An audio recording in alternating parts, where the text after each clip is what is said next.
सतरंगी कलर का टॉप पहने और चश्मे को आंखों की जगह बालों पर लगाई ये महिला अपने हुस्न का जाल ऐसे बिछाती है कि बड़े बड़े गैंगस्टर इसके झांसे में आकर अपना बेड़ा गर्क करा लेते हैं। अब इस लेडी डॉन का अगला टारगेट गैंगस्टर लॉरेंस बिश्नोई है। इसका प्लान है कि बिश्नोई को हुस्न के जाल में फंसाकर उसकी विरोधी गैंग को उभारा जाए। अगर आपको इन सब बातों पर यकीन नहीं हो रहा है तो सीसीटीवी वीडियो के फोटोज देखिए। यहाँ पर जो आपको लाल घेरे में व्हाइट कलर की ड्रेस पहनी महिला दिखाई दे रही है, ये लेडी डॉन अनु ही है। अब जरा इस सीसीटीवी की अगली कुछ फोटोज देखिए।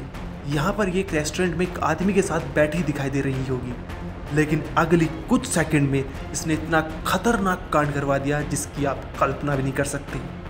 जब आप इस टेबल के पीछे दो बैठे आदमियों पर नज़र डालेंगे तो आपको ये मंजर थोड़ा समझ में आएगा। ये दोनों शूटर ताक में बैठे हैं कि जैसे ही लेडी डॉन इशारा करे और ये दोनों जो आदमी अनु के साथ बैठा है उसको उड़ा दे। अगली कुछ सेकंड में इन दोनों शूटर ने अनु के साथ बैठे आदमी पर दमादम 40 गोलियां बरसा दी और उसे मौत के घाट उतार दिया। और जैसे ही फायरिंग शुरू हुई वैसे ही अनु भी बाकी कस्टमर के साथ रेस्टोरेंट से भाग गई। लेकिन कौन है ये लेडी डॉन और ये क्यों लॉरेंस बिश्नोई के पीछे पड़ी है? दरअसल जो सीसीटीवी वीडियो आपने देखी वो दिल्ली के रजौरी गार्डन में बर्गर किंग आउटलेट की है।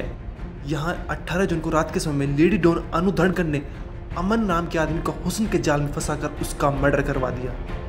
अनु धनखड़ कोई साधारण महिला नहीं है, ये गैंगस्टर हिमांशु भाव की गर्लफ्रेंड है और हिमांशु बम्बिया गैंग से जुड़ा हुआ है और बम्बिया गैंग लॉरेंस गैंग की दुश्मन है। अमन की हत्या के बाद पुर्तगाल में बैठे हिमांशु भाव ने इसकी जिम्मेदारी ली और साथ ही कहा ये तो शुरुआत है, हमारे लिस्ट में बहुत सारे नाम जुड़े हैं जो हमारे टारगेट है और उनका अंजाम भी यही होगा। अमन नाम का आदमी जिसका मर्डर हुआ वो हरियाणा के झज्जर जिले का रहने वाला है। वो फाइनेंस और ढाबा का काम करता था। अनु धनखड़ अमन का मर्डर करवाने के बाद बर्गर किंग आउटलेट से फरार हो गई। वहाँ से वो मेट्रो के जरिए अपनी पीजी मुखर्जी नगर पहुंची। इस दौरान वो मेट्रो स्टेशन की सीसीटीवी में कैद हो गई। पीजी जाने के बाद वो ऑटो करके कश्मीरी गेट गई। वहाँ से बताया जा रहा है कि वो विदेश हिमांशु भाव के पास जा सकती है। लेकिन यहाँ पर सवाल ये बन रहा है कि अनु लॉरेंस बिश्नोई की दुश्मन हिमांशु भाव के कनेक्शन में कब आई। दरअसल पिछले काफ़ी समय से अनु अपने घर से गायब है, जिसके चलते अनु के घर वालों ने उसकी मिसिंग रिपोर्ट भी लिखा रखी है। इसके बाद अनु लेडी डॉन बनने के चाह में गैंगस्टर हिमांशु भाव के संपर्क में आई और फिर वहाँ से अमन की मौत का सिलसिला शुरू हुआ। अनु ने 15 से ज़्यादा इंस्टाग्राम अकाउंट बना रखे हैं और इनमें से एक अकाउंट से वो अमन से बात करती थी। जिस अकाउंट से वो अमन से बात करती थी वो उसने प्रीति के नाम से बना रखा था। इस दौरान वो जेल में बंद हिमांशु भाव के गुर्गों से भी मिलने जाती थी। अब दिल्ली पुलिस जल्द से जल्द अनु को पकड़ने की कोशिश में जुटी है, जिससे कत्ल की साजिश से पूरी तरह पर्दा उठ सके। पुलिस अब उस रूट को पता करने में जुटी है जहाँ से शूटर्स को हथियार मिले। इसके लिए पुलिस ने गैंगस्टर नीरज भवाना और नवीन बाली को जेल से कस्टडी के लिए बुलाया है और उनसे पूछताछ कर रही है।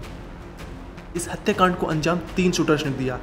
इसमें आशीष उर्फ लल्लू हिसार का रहने वाला, साथ ही रोहतक का रहने वाला कालू और रोहतक के रहने वाला कन्नू भी शामिल है। साथ ही बताया जा रहा है कि इन 3 शूटर और लेडी डॉन अनु के अलावा एक 5वां आरोपी साजिश में शामिल था, लेकिन वो मौके पर नहीं आया। ब्यूरो रिपोर्ट क्राइम तक।